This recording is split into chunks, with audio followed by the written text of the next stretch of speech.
Hi there, welcome to Kneppy Invest and welcome to the 9th of July 2025. Time is currently 3:34 p.m. So about 36 minutes left of trading today. Agenda. What is agenda for today's video? Now, before I get to the ASX today, I just want to discuss two little things on Botanix and an article I just finished recording. And then after that, we'll have a look at the ASX today, best and worst performing sectors, indices, and companies. And I'm focusing on one company among the top day's top gainers and the day's top losers. And then we'll have a look at the top 5 stocks of the day. The stock of the day was a no-brainer. Sorry, CDG. Yep, CDG. Today's stock of the day was a no-brainer. A company that released an announcement yesterday, and the share price has collapsed today. And then we'll have a look at a chart of the day. I have not forgotten. Okay, now to the two things I want to discuss before we have a look at the ASX today. The first one is on Botanix. There was a nice little comment from CDG who mentioned Botanix might be in for stock of the day 2 days running. They made a mistake in their patient numbers. Thank you for this comment because I had no idea, because this little correction to their presentation was not marked price sensitive. So I don't know if the change in information was significant enough that should move the share price up or down. In fact, the share price was probably up 17% by the time they had released this particular article. So I don't think this change in information was significant enough to render it price sensitive. So that's what I'm going to say. And I also should mention, I did take a trading position in Botanix on close yesterday. In fact, it was in the closing auction. It was a fairly large trading position, so I was fairly confident the share price will bounce, and it has bounced. The question I have is how long should I ride this bounce? I'm getting less confident the share price will rally much more from here, so I could take profits on close today if I'm not recording at that point in time, which means I have to finish the rest of this video in 24 minutes. Anyway, so that's Botanix. And the other thing I just want to discuss is a video I just finished recording. It was on this particular article found on the Livewire website, 4 stocks with imminent catalyst backed by L1 Capital. Now, this particular video wasn't in regards to the companies that were mentioned in this video. So those 4 companies were Santos, Horizon, Minres, and Qantas. I could do a reaction to those 4 companies, but it was on a comment, the video I did, on a comment from James Hawken, the partner and head of the L1 Capital Catalyst Fund. And it was really interesting. It was in regards to CBA's forward-looking earnings per share. And it really raised my eyebrows to which 3 companies he compared CBA to. So this is the comment. CBA now trades on 30 times earnings per share, in line with NVIDIA, Microsoft, and Walmart, and trades on twice the multiple of the best bank in the world, JP Morgan. The reason my eyebrows were raised was he put in the same bin 3 companies, NVIDIA, Microsoft, and Walmart. And one of those companies does not belong. Now, understand, he's just saying that CBA now is trading on the same forward earnings per share as these 3 companies. But NVIDIA, Microsoft, and Walmart are not the same. They're completely different. In fact, Walmart is more like CBA than NVIDIA and Microsoft. So I do believe it was the wrong company to choose.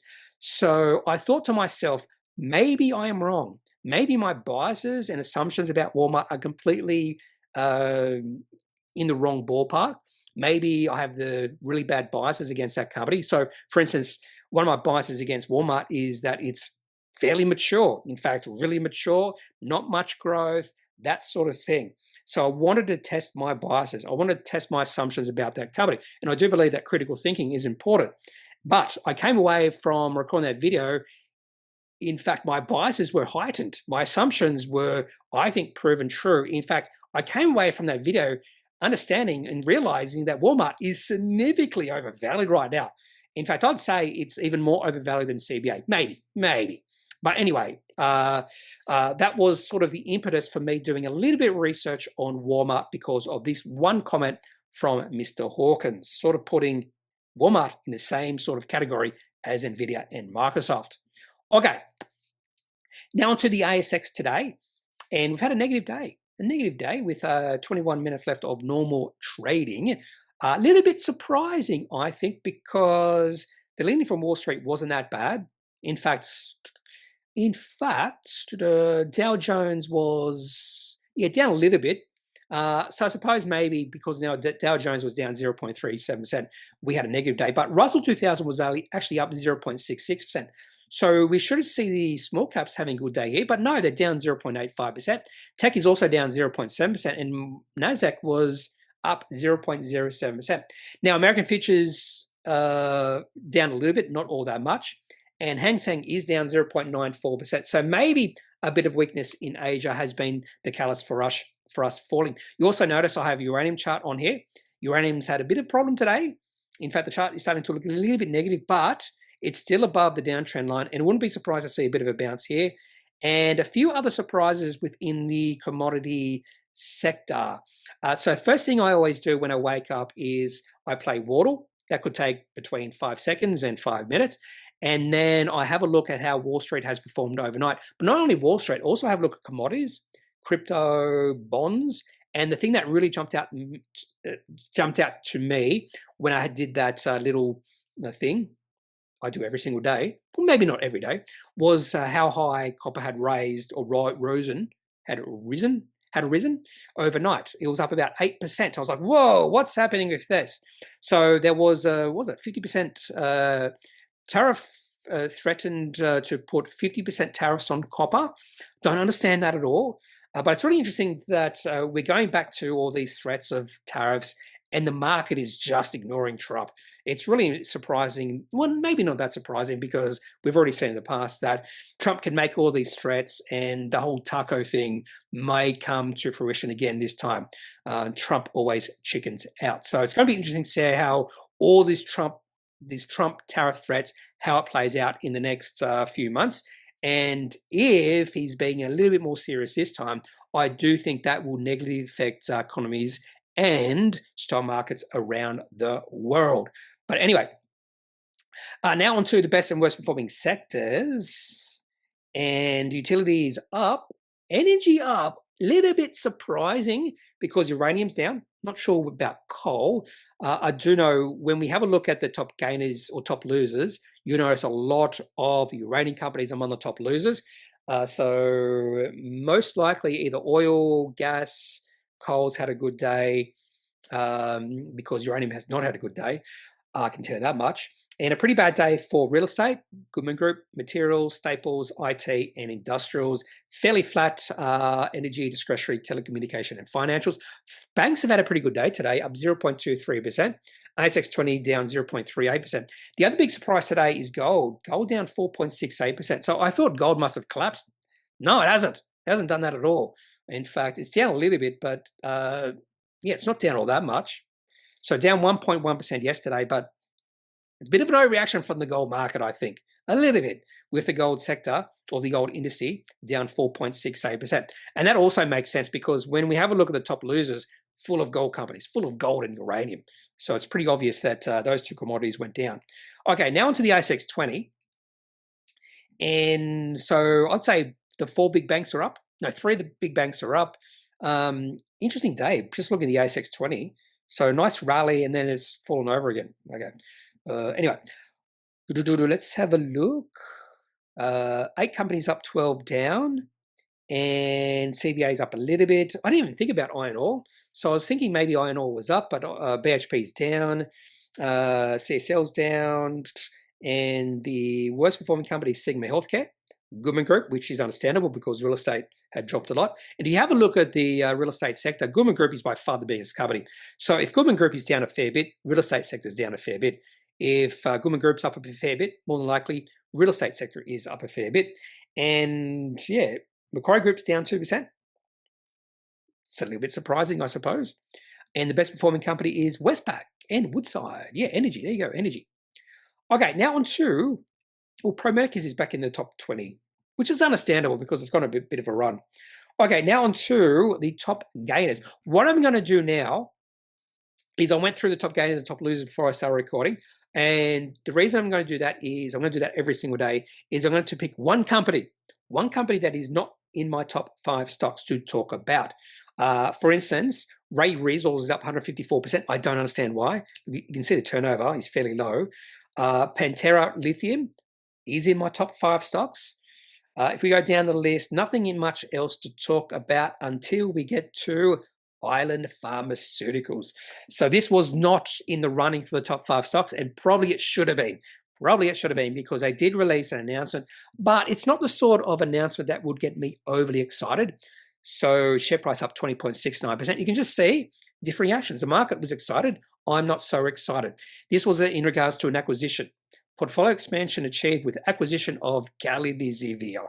I just don't know how to acknowledge how much value this is going to be for Island Pharmaceuticals. It could be zero value. It could be fairly valuable for the company. I just don't know right now. So nice acquisition, I suppose. It could be nice. Well, the market likes it. So let's just have a look at the chart for Island Pharmaceuticals. Let's see if this is anything to get excited about. We'll just go to the daily chart. And I'm unexcited. Well, it's not the worst chart. I do like the volume we've seen in the past 2 months. There was a big spike in volume back on the 3rd of October. That was sort of the breakout for this company. But since then, share price has really done nothing. Yeah, not the best looking chart, but Island Pharmaceuticals. Maybe one to put on your watch list, particularly if you like this acquisition. Okay, back to the top gainers. Nothing really else here. And as I mentioned, I'm really only going to discuss one company. And if we have a look at the top gainers by market cap, Telix Pharmaceuticals is in my top 5 stocks. We also have coal, a bit of lithium, Sky City, but yeah, there's nothing I really need to discuss among this group of companies. Vita Medical's had a nice bounce. Ooh, chart could be looking interesting for that one. No, it wouldn't be. Share price has dropped a lot. Okay, now on the top losers. And, well, the stock of the day is fairly obvious. It is Lifestyle Communities, share price down 37%. Other than that, I couldn't find anything to really discuss. Some of these companies' share prices are down a fair bit, like Codify. Bione Mining Minerals, share price went up a fair bit the other day, down today. And then I saw Synlait Milk, share price down 13.93%. Albeit it is on low turnover, but there was nothing really else to talk about when we look at the worst performing companies today, either by percentage change or market cap. And you'll notice by market cap, it's gold, uranium, gold, uranium, gold, uranium, gold, lifestyle, and Tipper, who knows what they do, Synlait Milk, and Dateline, and then Amira. So really, it was only Synlait Milk. Someone did mention Synlait Milk in my comments section. Yeah, Ben Hutchison, Synlait, market seemed to change its mind about the resignation of CEO Paul Mallard, went from down over 10% at open to up 8% at close. So it seems like probably Synlait Milk, there's a fair bit of volatility, but more than likely that's because the shares in this company are liquidly traded. There we are. Synlait announces CEO resignation, was not market price sensitive. That was 2 days ago. And if you have a look at the trade history, share price, yeah, it can be down and up a fair bit in one day on fairly low volume. So today it's just a bad day because 5 people decided to sell out. If you don't believe me, let's have a look at the course of sales. There is. Someone just decided to sell some shares. Not a lot of shares. Sent the share price down 12.5%. Now, I was trading this a while ago, so I always like to have a look at charts of companies I might have sold out of just to see if that was the right decision, and I think it was. I decided to sell on the 25th of March or around then because of this trend killer event. Now, just because there's a trend killer event doesn't mean the share price will keep on dropping. Sometimes you'll see the share price rally, but I think it's more than 50-50 the share price will drop from there. So that's Synlait Milk, which is one of the worst performing companies, but nothing much happening apart from the resignation of the COO. Okay, now on to the top 5 stocks of the day. Something exciting happening today. It is July the 9th, which means we're going to see more and more pennies for season 5Bs being released. And today we saw 3, 3. 2 of them, companies that have no receipts. Those 2 companies were Polymetals. So this will probably be the last quarter this company has no receipts because they are in production. So probably the next quarter it will be more interesting for Polymetals. And the other company was Spark Technologies. I can't tell you what this company does. In fact, their announcement was just quarterly activities and cash flow report. Not generating any receipts just yet. But the company that did or is generating receipts is Orthocell. So this is the second company. on the ASX that have released their Appendix 4C for the June quarter. First company was Kalina Power, but that doesn't really count because they had no receipts. Orthocell, they have started selling Remplir in the United States, but this is not the quarter to see how they are performing there. So we're going to see that in the next few quarters. So don't expect any sort of massive increase in cash receipts, and we didn't see any massive increase. So cash receipts are growing, but they are growing slowly. So up to $1.3 million. And when I say growing slowly, I mean growing slowly. And I think the push into the United States will see receipts start to accelerate. Operating cash flow negative by 3.5 million. So we definitely want to see this company getting close to an inflection point, I think within the next year. I don't know if they have any goals, any sort of goals in regards to that, but that is one thing they probably should mention if they haven't mentioned that.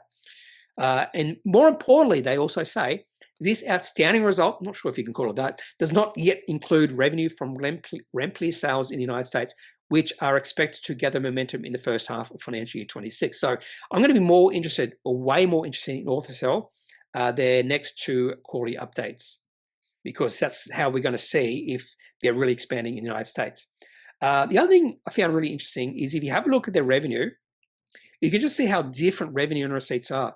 You can just see revenue is significantly greater than receipts. Now, that could be because of timing, and it could be because of other things. But yeah, revenue is much higher than receipts for Orthocell, but growing at 9.5% per compound quarterly growth rate. Yeah, compound, it's not CAGR, it's CQGR. So it's growing at 9.5% per quarter, which is sort of nice, but it's on a low base. So let's have a look at the chart for Orthocell.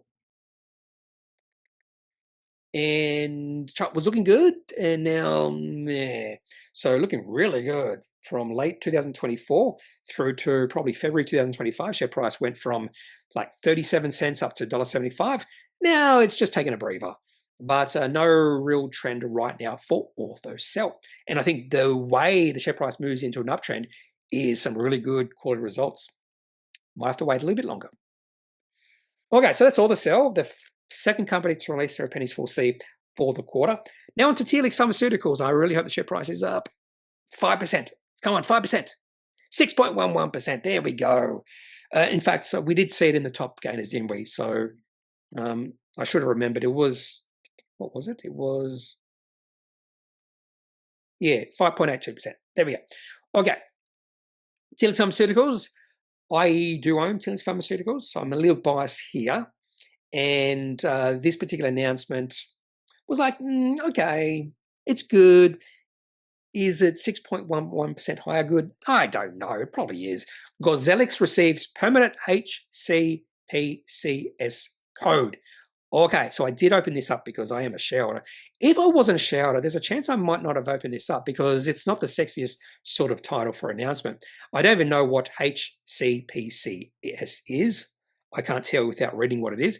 Healthcare Common Procedure Coding System. Anyway, so they've been granted a permanent HCPCS code by the US Centers for Medicare and Medicaid Services. Effective from the 1st of October, CMS and commercial health insurers will recognize the HCPCS level 2 code. Oh, come on, I just get bored reading this. Signed for reimbursement of Telix. So that's all it is, just reimbursement of Telix. The market likes it, share price up, but the chart is big and meh for me. So I do own this not because of the chart or technicals. I own this for the longer term. And we did get that moving average crossover not that long ago. And the share price has rallied today. It's nothing that exciting. We need a multi-day rally. The other thing is the volume is not that good. So I think the market is sort of along with me that this is nice, but it's not earth-moving sort of announcement from Telix. But Telix is just lucky that today was fairly quiet when it comes to announcements. So they're in the top 5. Coming in number 3, we have Kinatico. Used to be called Cover. Used to be called Cover. See, what's the thing where it's not a resume? What's the other thing called? The other thing it's not a resume, but No, sometimes in market index, we'll say what the company used to be called. We're going to have to go into announcements. I'm really not cover letter. Oh, if I stop thinking about it, the word will come to me fairly quickly. What I'm going to do now is I'm going to go to. I'm still thinking about it, and it's not coming. If we go way back in time, CV check. Yeah, CV, that's what it's called, Curriculum Vitae, whatever it's called. This company used to be called CV Check, then they changed the name to Kinatico. I don't like that. I don't like companies changing their name because it ruffles the feathers. I don't like to be ruffled. Anyway, Kinatico, share price up 7.69%. I thought this was a pretty good update from the company. Revenue surpasses 32 million. I like, it just says update. Revenue up to $32 million, 12% higher. SaaS revenue 14.9 million, up 54%. Analyzed SaaS on Q4 run rate, up 57%. Cash accretive for the year. They also increased the cash on hand by 0.4 million, if I can find it here. Yep, there it is. 0.4 million on the opening balance after investing in excess of 3.5 million of operating cash flow into new compliance technology. No debt either. I think this was a pretty good update from Kinatico. Not surprised the share price is higher. And the chart, I think, is looking pretty good. In fact, it's been looking pretty good for a while now for Kinatico. Yeah, for a while. It's been looking good for a year. We'll say a year. The breakout for this company was back in late July, and the share price was 10 cents. So this has been a one bagger for shareholders. Now, one of the reasons why I probably didn't trade this is because you can see just by looking at the weekly chart, share price will go on runs and then follow. I do actually prefer this chart where it is now to other times. So I do think this is more sustainable. So that's Kinatico. So I think a nice release from the company.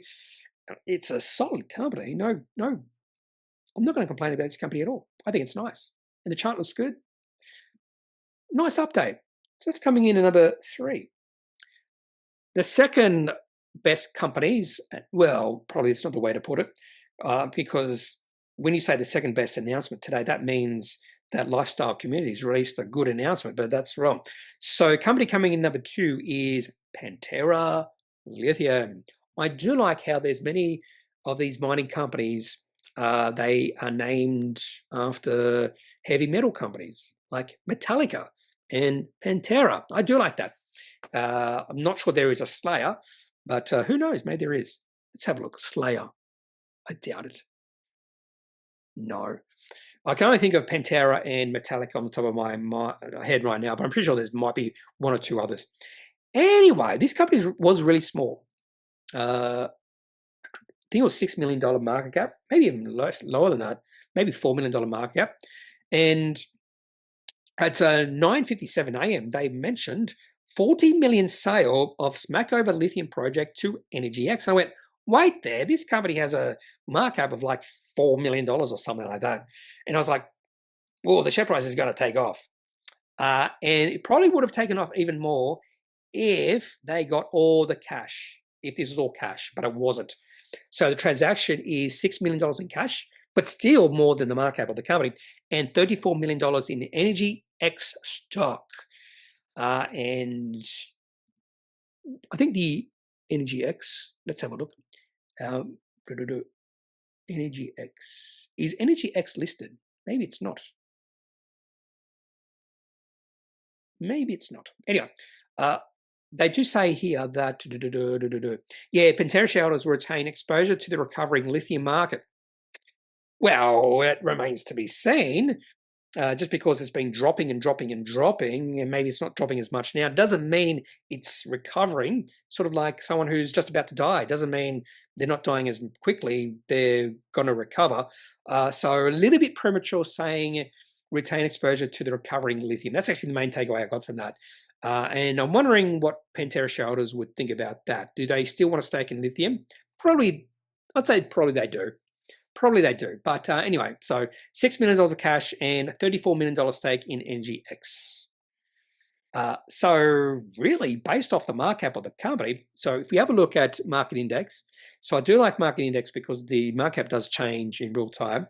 So market cap is now 10.9 million. So it was about 5 $6 million on open. So it's really interesting that the cash on hand or the cash they get from this particular transaction was the same as the market cap. And if you add the assets, even at this price, I think there's an argument this company is really cheap. Yes, based off the assets. So let's have a look at Pantera Minerals chart, PFE. And there it is. I'm going to think this is going to be an ugly chart. It's the weekly chart. And the weekly chart looks ugly. Share price as high as 60 cents. Is that 55 cents? Listed in 2021. Probably near the peak in the lithium prices.